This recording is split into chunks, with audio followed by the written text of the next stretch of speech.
Hello guys, welcome back to my channel, welcome to another new fresh blog নিয়ে চলে এসেছি আমি সুচরিতা।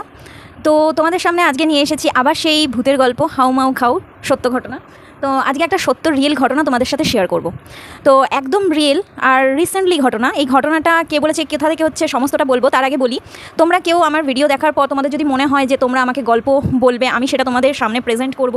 আমার গল্প যদি আমার মুখে ভালো লেগে থাকে তাহলে আমাকে ঝটপট একটা কমেন্ট করো যে দিদি আমি তোমাদের গল্প বলতে চাই, কি আমি ঠিক তোমাদের সাথে কন্ট্যাক্ট করে আমি তোমাদের গল্পটা শুনে নেবো আর সবার সামনে প্রেজেন্ট করবো। তো যাই হোক, তার আগে আমি এটা বলি যে গল্পটা হলো মাদ্রালের ঘটনা। মানে এই রিসেন্টলি ঘটনাটা ঘটেছে মাদ্রালের, কাকিনাড়া মাদ্রাল। সে ঘটনাটা আমাকে বলেছে, মানে অ্যাকচুয়ালি ঘটনাটা ঘটেছে আমার মামার 2 মেয়ে, তার মধ্যে বড় মেয়ের বান্ধবীর বাড়ির রিলেটিভের ঘটনা। তো মামার বড় মেয়ের বন্ধু তাকে বলেছে, কিন্তু দুর্ভাগ্যবশত এসেছিলো আমার ছোটো বোন আমার বাড়িতে ঘুরতে, মানে মামার ছোটো মেয়ে আমার বাড়িতে ঘুরতে এসেছিলো। তো ঘুরতে এসে বলছে, মামুন্দি তোকে একটা গল্প বলবো, তুই গল্পটা বলিস। আমি বললাম ঠিক আছে চল বলবো। আর আমি তো গল্প বলি, মানে গল্প বলি বলতে রিসেন্টলি শুরু করেছি। ওকেও বলেছি যে তোর কাছে যদি কোনো গল্প টল্প থাকে তুই কিন্তু আমাকে দিস, এরকম আমাদের মধ্যে আলোচনা হয়েছে। তো হওয়ার পর আমি বললাম ঠিক আছে চল গল্পটা শুনি। তো এটা আমার কিন্তু নিজের মুখে বলা ফার্স্ট ব্লগ, ঠিক আছে, তোমাদের সামনে শেয়ার করছি। আর হ্যাঁ, এখানে এই মাইকটার একটা মানে চিপকানোর জন্য একটা ছিল, তো ওটা দুর্ভাগ্যবশত ভেঙে গেছে। হাত দিয়ে এরকমভাবে ধরে বলতে হচ্ছে মাইক সিস্টেমটা, কারণ এখানটা রেখে দিলে খুবই সুবিধা হয়।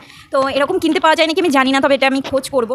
তো এই জায়গাটা থেকে ভেঙে গেছে পট করে, মানে যখন এসেছিলো তখনই একটু ভাঙা ছিল। তো মা বলেছিল রিটার্ন করে দে, তো আমি আর রিটার্ন করিনি, তো ওরমই রেখে দিয়েছি। তো দেখছি এখন সত্যি রিটার্ন করলেই ভালো হতো, খুবই অসুবিধাও হচ্ছে। তো যাই হোক, চলো তোমাদের সাথে গল্পটা শেয়ার করি। তো আমার মামার যে বড় মেয়ের বান্ধবী, তার নাম হলো শ্রেয়া। তো শ্রেয়ার দাদা বৌদির সাথে ঘটে যাওয়া ঘটনা তোমাদের সাথে শেয়ার করছি। তো শ্রেয়ার দাদা বৌদির সাথে ঘটে যাওয়া ঘটনাটা হলো এরকম যে এখনকার দিনে দাঁড়িয়েও মানে এখনও মানে সবাই ভাবে যে হ্যাঁ এখন এরকম হয়ে গেছে, মানে সব জায়গায় ইন্ডাস্ট্রি হয়ে গেছে, এটা হয়ে গেছে ওটা হয়ে গেছে, এখন হয়তো ভূত নেই, একদমই নয়। আত্মা অবশ্যই আছে, ভূত বা আমি বিশ্বাস করি, পার্সোনালি আমি খুব বিশ্বাস করি যে হ্যাঁ কিছু একটা আছে, কিছু না থাকলে হবে না। যেমন আমরা তো মানি, বলো, পুজো করি যখন, দেবতা মানি, তাহলে দেবতা যখন থাকে তাহলে অপদেবতা কেন থাকবে না? এটা তো স্বাভাবিক কথা। তো অনেক বাড়িতে মানে না। তো যাই হোক, তো ঘটনাটা এরকম। তার দাদা হলো একটা জায়গায় কাজ করে, আমি নাম মানে কোনো কিছু উজ্জ্ব করছি না যেহেতু একদম রিসেন্টলি ঘটনা। আর তার উপরে একদম মানে তাদের কোনো মানে তাদের বাড়ির পারমিশন নিয়ে আমি কিছু করছি না। যে গল্পটা বলছি আমি কিন্তু আমার বোন আমাকে বলেছে তাই আমি বলছি, সেই জন্য আমি কারোর নাম এখানে উজ্জ্ব করবো না, আমি এখানে অন্য নাম দেবো। তো ঘটনাটা হলো যে ওর দাদার কাজের সূত্রে কাজে বাইরে থাকে। তো 3 দিনের ছুটি নিয়ে বাড়িতে এসেছে। তো বাড়িতে আসার পর ওদের কী সব থাকে না, CL থাকে, তো অনেক জমে গেছিলো। তো ওই জন্য ভাবলো যে চলো 3 দিনের ছুটি নেওয়া যাক। তো স্বাভাবিকভাবে 3 দিনের ছুটি নিয়েছে। 3 দিনের ছুটি নেওয়ার পর এবার ঘুরতে নিয়ে যাবে। তো একদিন বিকেলবেলা বলছে, একটা বাচ্চা ছোট্ট ছেলে আছে, তো বৌদিকে বলছে যে চলো কোথাও ঘুরে আসি। তো ঘুরতে যাচ্ছে, তো বাইকে উঠে 3 জন মিলে ঘুরতে রীতিমতন দুপুরের দিকে মানে দুপুরের দিকে একটুখানি ঘুরতে গেছে। তার আগে একটা কথা বলি, এটা কিন্তু রাতের কোনো ঘটনা না, দুপুরবেলার ঘটনা। দুপুরবেলায় এরকম হয়েছে, এরকম নয় যে আমরা যদি ভাবি যে আমরা শুধু ভূত হলো শুধু রাতেই বেরোয় না, একদমই রাতে বেরোয় না। অনেকের ব্রডকাস্ট এখানে আছে, আমি তো সদ্য শুরু করেছি মাত্র, আমি অনেক কিছু জানি না। তোমরা ওদের ব্রডকাস্ট দেখলে বুঝতে পারবে যে শুধুমাত্র মানে এরকম এন্টিটিগুলো যে শুধুমাত্র রাতের জন্যই হয় তা না, এটা দিনে বলো দুপুরে বলো যে কোনো টাইমে ওদের সময়ের ওপর ডিপেন্ড করে, ওরা যাকে মনে করে সেরকমভাবে ওরা প্রসেস করে। তো যাই হোক, তো বলছে চলো ঘুরে আসি। তো বাইকে উঠেছে যথারীতি, যেরকমভাবে নর্মালি আনন্দ করতে করতে বাইকে উঠে ঘুরতে যাচ্ছে। তো ঘুরতে যাওয়ার সময় শর্টকাট নিয়েছিল একটা রাস্তা দিয়ে, ওই রাস্তাটা দিয়ে ওরা কোনোদিন কিন্তু ওর রাস্তা দিয়ে শর্টকাট নেয় না। তো খুব দ্রুত যাবে, খুব তাড়াতাড়ি যাবে আসবে। তো বাড়িতে যেহেতু ছেলে এসেছে, অনেকদিন বাদে ছেলে এসেছে 3 দিনের জন্য, তো রিলেটিভরাও বাড়িতে রয়েছে, তাই জন্য ভাবছে যে খুব শর্টে কভার করবে, তাড়াতাড়ি করে চলে আসবে, এসে ওই জায়গাটা মানে আবার বাড়িতে জয়েন করবে সবার সাথে, সেরকম একটা মনোভাব নিয়ে। আর যেহেতু পার্সোনালি নিজেদের একটা ফ্যামিলি মানে বউ ছেলে মেয়েকে নিয়ে একটা ঘুরতে যাওয়া, এটাও একটা কিন্তু দরকার। তো সেইভাবে মাথায় রেখে ঘুরতেও নিয়ে যাবে, প্লাস ফ্যামিলিকেও টাইম দেবে, এইভাবে সেটা চলবে বলে তারা বেরিয়েছে। তো খুব শর্ট রাস্তা দিয়ে ওরা যখন পার হচ্ছে, আর রাস্তাটা ছিল একদম গ্রামের রাস্তা, মানে একদম মাটির রাস্তা ছিল, যেটাকে বলে মেটো গ্রাম যেটা বলে, পুরো একদম মাটির। তো ওখানে একটা বিশাল পুকুর আছে, চারদিক মানে রীতিমতন চারদিক ঘেরা। আমি জায়গাটার নাম বলছি না, শুধু এইটুকুনি বলবো মাদ্রালের ঘটনা। তো চারদিকে কিন্তু ঘেরা একটা বিশাল মাঠ, মানে পুকুর আছে। পুকুরটার ওখান দিয়ে যখন ক্রস করছে, হঠাৎ মানে যখন ক্রস করছে খুব দ্রুতও ক্রস করতে পারছে না, কারণ হালকা পাতলা বৃষ্টি হচ্ছে, মানে বৃষ্টির ভেজা ভেজা ভাবটা রয়েছে। খুব দ্রুত যদি ওরকম মেটে রাস্তা দিয়ে বাইক নিয়ে যায় তাহলে স্লিপ কাটার সম্ভাবনা থাকে, তাই খুব আস্তে আস্তেই যাচ্ছে, মানে খুব যে হুশ করে বেরিয়ে যাচ্ছে এরকম ব্যাপার না। নর্মালি যেরকম স্পিডে যায় একটা ফ্যামিলি নিয়ে একজন যেরকমভাবে যাবে সেরকমভাবে যাচ্ছে যখন, তখন কি হয়েছে, যখন এরকম এই ধরো পুকুর, আর পুকুরের পাশ দিয়ে যখন এরকমভাবে ক্রস করছে, ওই বউটি নাকি হঠাৎ করে কানে একটা বাচ্চার আওয়াজ পেয়েছে, কান্নার আওয়াজ পেয়েছে। আওয়াজ পাওয়ার পরে যখন পেছন ঘুরে তাকিয়েছে, ওনার মনে হলো কে জানি ওর মানে ওই বাইক নিয়ে যাচ্ছে, তবুও পাশ দিয়ে শর্ট করে বেরিয়ে গেল। তো বাইক নিয়ে যখন যাচ্ছে তাও মনে হয়েছে মানে এটা স্বাভাবিক কথা, ফস করে বেরিয়ে গেল। তো সেরকম একটা কিছু করেনি। তো কিছুটা মানে ওই পুকুরটা পার করার পর থেকে উনি মানে ওই যিনি হলো দাদা বৌদিটি খুব অস্বাভাবিক ব্যবহার করতে থাকে। অস্বাভাবিক ব্যবহার বলতে কেমন জানি করছে, মানে গাড়ির মধ্যে বসে মনে হচ্ছে খুব কষ্ট হচ্ছে, মানে কিছু একটা যন্ত্রণা করে গুঙাচ্ছে। তারপরে শুধু তাই নয়, শুধু গুঙাচ্ছে, তারপরে বাচ্চাটাকে নাকি খুব খোঁচা টোচা দিচ্ছিল, মানে খোঁচা মারছে, এ করছে, মানে বাচ্চাটাকেও বিরক্ত করছে। সে বিরক্ত একটা ভাব, গাড়িটা ঠিকঠাক চালাতে দিচ্ছে না। তখন বাচ্চাটা তখন বলছে, বাবা বাবা দেখো না মা না কেমন করছে, আর কেমন একটা মাথা টাথা দোলাচ্ছে। তো বলছে, বাবা বাবা দেখো না মা না কেমন করছে। তো তার আগে তোমাদের একটা কথা বলি, সেটা হলো বৌদি, মানে যে বৌদি ছিল সেই বৌদির কিন্তু মির্গি রোগ ছিল এর আগে বহুবার এরকম মানে ডাক্তার ফাক্তার দেখানো হয়েছে মির্গি রোগের। তো মির্গি রোগ ছিল। তো স্বাভাবিকভাবে তার স্বামী এটাই ভেবেছে, কখনো ভাবা সম্ভবই নয়, মাথায় আসাই সম্ভব নয় যে কেউ হয়তো প্রসেস করবে বা কেউ সব থেকে বড় কথা ভূতে ধরবে, এটা ভাবা সম্ভব নয় দিনে দুপুরে। তো সেই জায়গায় দাঁড়িয়ে উনি ভাবছে যে, তখন উনি বলছে তার মানে মনে হয় সেই মির্গি রোগের আগের ওই সিমটমটা দেখা দিয়েছে, তার থেকে বাবা আমরা কোথাও যাবো না, সোজা আমরা বাড়ি চলে যাই, বাড়ি গিয়ে ওকে দেখা যাবে। এবার বাড়িতে নিয়ে যাওয়ার পর কি হয়েছে, বাড়িতে নিয়ে গিয়ে যে কেমন একটা বাচ্চা বাচ্চা বাচ্চা বাচ্চা ভাব করছে, হি হি হি করে হাসছে, এ ছোনো ছোনো ছোনো এরকম করছে, মানে যেটা বাচ্চারা করে একদম ছোটো 5-6 বছরের বাচ্চারা যেরকম আদো আদো গলায় কথা বলে সেরকম করছে। তো থেকে থেকে করে টান দিচ্ছে। তখন কি হয়েছে, তখন ভাবছে যে তার মানে মির্গি হচ্ছে, এই ভেবে যেরকম আগেকার দিনে ঠাকুমারা তারপরে শাশুড় মানে কি বলবো বয়স্ক লোকেরা যারা যেগুলো করতো সেরকম সিমটম দিচ্ছে, কোনোটাতেই কাজ হচ্ছে না। তখন কি করেছে, ওকে ডাক্তার দেখিয়ে ওকে ঘুমের মানে মনে হয় মেবি ডাক্তার ঘুমের ওষুধ খাইয়ে ঘুম পাড়িয়ে দিয়েছে, কারণ ভেবেছে যে একটু মানে বেশি কিছু হয়ে গেছে এরকম একটা ভাব ভেবে ঘুম পাড়িয়ে দিয়েছে। যথারীতি সারা রাত কেটে গেছে।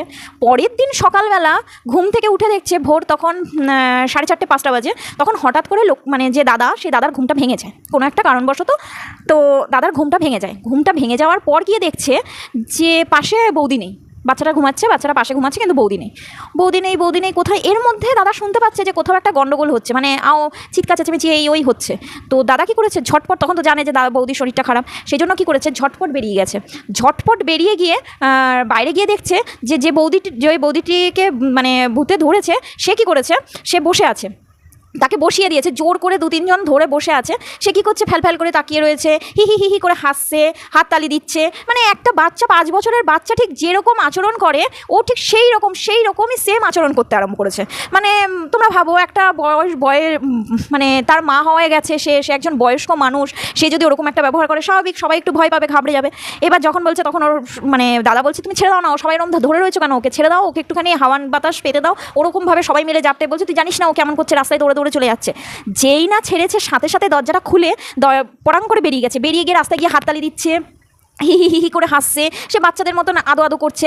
এদিকে যার কথা বলছি, যে মেয়েটি দেখছিল, যার বাড়িতে হচ্ছে ঘটনাটা, তার দাদা বৌদির সাথে, সে অলরেডি বসে মানে সে বলছে যে আমি মানে ভয়ে হাত পা কাঁপছে, আমি আমার ঘরে পুরো ঢুকে দরজা জানলা দিয়ে দিয়েছি, দিয়ে শুধু একটা দরজা খুলে রেখেছি, মানে দরজা না সরি জানলা খুলে রেখেছি, সেই জানলা দিয়ে শুধু বসে দেখছে যে কী হচ্ছে। বলছে ওরকম দেখে মানে সামনে থেকে ওরকমভাবে দেখা যায়, বলো তার নিজেরই একটা বাচ্চা আছে ছোট্ট 5-6 বছরের, তার মধ্যে যদি সে এখন ওই বাচ্চাদের মতন হি হি হি করে হাসে, হাততালি দেয়, রাস্তার মধ্যে দৌড় মেরে চলে যাচ্ছে, এর বাড়ি থেকে ফুল ধরে টান দিচ্ছে, ওকে গিয়ে ঠাস করে মেরে দিচ্ছে, এটা তো মানে অস্বাভাবিক একটা ব্যাপার। তখন বললো যে, তখন যারা বয়োজ্যেষ্ঠ ছিল তারা বললো এটা ডাক্তারের কোনো ব্যাপার না, এটা কোনো হাওয়া বাতাস লেগেছে, ওখানে যেরকম বলতে তো পারে না, আর ভূতে ধরেছে, হাওয়া বাতাস লেগেছে, একে ওঝা এখন ওঝা কি, চলো কোনো মানে কাউকে দেখাই, না দেখালে হবে না, এটা স্বাভাবিক ব্যাপার নয়, এটা অস্বাভাবিকই কিছু, এটা ডাক্তারের কোনো কাম্য নয়, মানে ডাক্তার এটা কিচ্ছু করতে পারবে না। তখন কি করা যাবে, তখন একজনকে ডাকা হলো ইমিডিয়েট, মানে ফোন টোন করে, এখন তো বুঝতেই পারছো অনেক তান্ত্রিক মান্ত্রিক আছে, তো সেরকমই একজনকে ডাকা হলো, মৌলবী, কিন্তু সে ছিলেন মৌলবী। তো মৌলবীকে একজনকে ডাকা হলো, ডাকার পর সে এসে প্রথমেই একটা গন্ডি কেটে দিল, গন্ডিটা কাটার পর তাকে বসালোর পর বলছে মানে কি একটা দিয়ে এরকম বিড়বিড় করে ওনার মাপের গন্ডিটা কেটে ওনাকে বসিয়ে দিয়েছে। যেই না বসিয়ে দেওয়ার পর ওখানে দাঁড়িয়ে এরকম করছে, মানে তোমরা ভাবো যার বাড়িতে হচ্ছে সে ওরকম চোখের ওপর দেখছে যে সেই মানে বৌদি যার এতদিন ধরে ঘরে ঘুরে বেড়াচ্ছে, এত কিছু করছে, সে যদি ওরকম আচরণ করতে থাকে, সে এরকম বাচ্চাদের মধ্যে হি হি হি হি করছে, এরকম করছে, তখন বলছে তুই কে, কোথা থেকে এসেছিস, আর কেন ওকে ধরেছিস? তো বলার পর কোনো রকম উত্তর দিচ্ছে না, শুধু হাততালি দিচ্ছে আর বলছে কি বলবো না বলবো না। তখন ও কিছুতেই বলতে চাইছে না। তখন ও বিভিন্ন যেরকম করে মৌলবীরা, তোমরা জানো যে কী করে সেটা তো ঠিক বলা যাবে না, মানে এর মানে কী পোড়া টোড়া এইসব দিচ্ছে, মানে যেটা আমরা এখনও পর্যন্ত আমাদের সাথে যেহেতু এরকম কিছু জিনিস সেই রকমভাবে হয়নি, তাই আমরা হয়তো ওইভাবে বুঝতে পারবো না। যাদের সাথে ঘটেছে তাদের কাছে কিন্তু মানে এটা খুব চমকপ্রদ। তো সেরকম দিচ্ছে, দিতে দিতে কী হলো, ও হঠাৎ পাশে মানে এমনি নর্মালি পেপার আছে, পেপার ধরে টানাটানি করছে, পেপার ধরে টানাটানি করতেই ওখানে যে মৌলবীটা বসেছিল, মৌলবীটা বুঝতে পেরেছে যে ও কোনো পেপার চাইছে। তো দেন ওখানে তাড়াতাড়ি করে একটা খাতা দেওয়া হলো, একটা পেন দেওয়া হলো, এরকমভাবে ছুঁড়ে পেনটা দেওয়া হলো। ওই পেন দিয়ে নিজে লিখছে, আমার নাম শান্তনু ডট ডট ডট, আমার বাড়ি এখানে, আমি খেলতে খেলতে পুকুরে পড়ে গেছিলাম, কিন্তু আমাকে কেউ বাঁচায়নি, আমার মা বাবাকেও কেউ খবর দেয়নি, অনেক দিন পরে সেটা জানাজানি হয়েছে। মানে এগুলো সমস্তটা লিখেছে, সমস্তটা খাতা ভর্তি করে লিখছে আর হাসছে, আমি ভালোবাসি, মানে মাম্মামকে ভালোবাসি, এরম বলে যাচ্ছে, মানে ছোটো ছোটো ভাঙা ভাঙা কথা। তো ওর মৌলবীটা শুধু জিজ্ঞেস করছে তুই কেন এসেছিস সেটা আগে বল। আর ওদের একটা চামড় টাইপের রয়েছে, ওটা দিয়ে মারছে যেই, তখন আমার লাগছে করছে। বলছে তাহলে তুই বল কেন এসেছিস? বলছে মাম্মামকে ভালো লেগেছে। মানে তখন এইটুকুনি বোঝা গেল, মানে ওনাদের কথা শুনে ওনারা যখন বললো যে মানে ওনাকে খুব ভালো লেগেছে, তাই মায়ের মতন বাচ্চা ছেলে তো ওরকমভাবে মারা গেছে, তো ভালো লেগেছে, ওর সঙ্গে চলে এসেছে, ওনাকে দেখে ওনার পছন্দ হয়েছে, তাই জন্য চলে এসেছে। তো তারপর কি হলো, ওকে বললো তুই চলে যাবি তো। তো এই যে এন্টিটিটা ছিল এটা খুব ভালো ছিল, মানে একদম যেহেতু ছোট বাচ্চা তো খুব ভালো, মানে খুবই ভালো ছিল। তো সে কী করলো, বলছে তুই চলে যাবি তো? বলছে হ্যাঁ চলে যাবো। বলছে তাহলে বল কী করতে হবে? বলছে আমি চলে যাব, কিন্তু তোমরা মানে তখনও পর্যন্ত জানে না যে ওর বাড়ি কোথায়, কী বৃত্তান্ত, সমস্তটা লিখেছে, কিন্তু ওরা তো খোঁজখবর নেয়নি আদৌ সেটা কিনা না এর পরেও আরও কিছু আছে সেটাও তো জানার কথা নয় আমাদের। এইবার তখন কি হলো, তখন উনি ওনার প্রসিডিওর যা করার করে বললো সোজা এনাকে ধরে নিয়ে আপনাদের কোনো ওই যে পুকুরটা ছিল ওই পুকুরের ওখানেই আবার ওখানেই নিয়ে যেতে বললো। নিয়ে যাওয়ার পর ওখানে যে কাগজটায় লিখেছিল সেই কাগজটা আরও ইনস্ট্রুমেন্ট আরও অনেক কিছু ওকে দিয়েছিল, সেগুলো সব একসাথে পুড়িয়ে দিতে বললো। দিয়ে ওখানে পাশে যখন পুরাতে গেছিলো তখন সবাই দেখছে যে ওরকম এসছে এরকম লোকজন, তখন গ্রামের লোকরাও বেরিয়ে এসে সব কিছু তখন জানাজানি হলো। হ্যাঁ, শান্তনু বলে একটা বাচ্চা ছিল সত্যি মারা গেছিলো, এই পুকুরে ডুবেই মারা গেছিলো।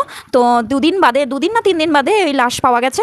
তো এটা তারই ঘটনা। তো যাই হোক, তো এরকম সব কিছু তখন বুঝতে পারলো যে ওই মুহূর্তের জন্য হয়তো সে ওখানেই ছিল আর ওইভাবেই মানে লেগে গেছে, ধরা পড়ে গেছে। তো যাই হোক, ওখানে সব কিছু পুড়িয়ে টুড়িয়ে দিল। তবে হ্যাঁ, ওই যখন ওই ঘাটটার ওখানে মানে ওই পুকুরটার ওখানটায় নাকি নিয়ে গেল, এটা শোনা কথা, উনি নাকি সাথে বলেছিল যে আমি তো চলে যাব, তোমরা সবাই ভালো থেকো। তো এটা জানি না, এটা আমি ঠিকঠাক কিনা আমি বলতে পারবো না, তবে এটা বলেছিল। তো যাই হোক, তারপরে যখন পুড়িয়ে দেওয়া হলো তখন আস্তে আস্তে উনি অজ্ঞান হয়ে পড়ে গেল। তারপরে ওই মৌলবী কি জল টল ছিটা দিল, তারপরে তখন আস্তে আস্তে উঠে বসলো। তখন বলছে আমি এখানে কেন? তারপরে মাসি টাসি যারা ছিল তাদেরকে চিনতে পেরেছিল, কিন্তু যখন ওই অবস্থায় ছিল তখন কিন্তু কাউকে চিনতে পারছিল না, তখন বাচ্চা বিহেভিয়ার করছিল, ইভেন নিজের ছেলেটাকেও চিনতে পারছিল না। তো যাই হোক, তো এইভাবে তারপরে সব কিছু ঠিকঠাক হয়ে যাওয়ার পর এখন বাড়ি চলে গেল। এটা একটা মাদ্রালের ঘটনা তোমাদের সাথে শেয়ার করলাম। তো কেমন লাগলো সেটা কিন্তু অবশ্যই তোমরা জানাবে, আর লাইক কমেন্ট শেয়ার করতে একদম ভুলবে না। তো কি বলবো তোমাদেরকে, মানে এটুকুনি বলছি, যদি কেউ গল্প বলতে চাও অবশ্যই আমাকে কমেন্ট করো, আমি তাদের সাথে অবশ্যই যোগাযোগ করে নেবো। অবশ্যই তোমাদের সাথে আমি যোগাযোগ করে আমি আমার পেজে গল্পগুলো শেয়ার করব। তো গল্পটা ভালো লেগে থাকলে কিন্তু লাইক কমেন্ট শেয়ার অবশ্যই করবে। আরও অনেক গল্প পেতে আমার এই হাউমাউ খাও যে নতুন ভূতের সত্য ভূতের গল্প তুলে ধরেছি তোমাদের সামনে নতুন করে, সমস্ত কিছুর মধ্যে এত রান্না ব্লগ এই ব্লগের মধ্যে, সেটা কিন্তু অবশ্যই তোমরা একটু ভালোভাবে দেখো আর অনেক শেয়ার করো যাতে অনেকের কাছে পৌঁছায়। আমি আগেই বলেছি আমি অনেকের পডকাস্ট দেখি, তাদের মধ্যে সবার থেকে বেশি পছন্দের আমার গৌরবদা, তারপরে কৌস্তবদা, তারপরে শ্রেয়াদি, এদের সমস্ত ভিডিও দেখেই আমার মানে মনে হয়েছে যে আমিও বলবো, আমিও তো অনেক গল্প জানি। তো চলো না, যতদিন আমার স্টকে গল্প আছে ততদিন তোমাদের সাথে শেয়ার করি। তো চলো টাটা, আবার দেখা হবে নেক্সট ব্লগ নিয়ে। তো ততক্ষণ ভালো থাকো, সুস্থ থাকো সবাই, আর অনেক কমেন্ট করো আর অনেক কিন্তু শেয়ার করো, প্লিজ। চলো টাটা।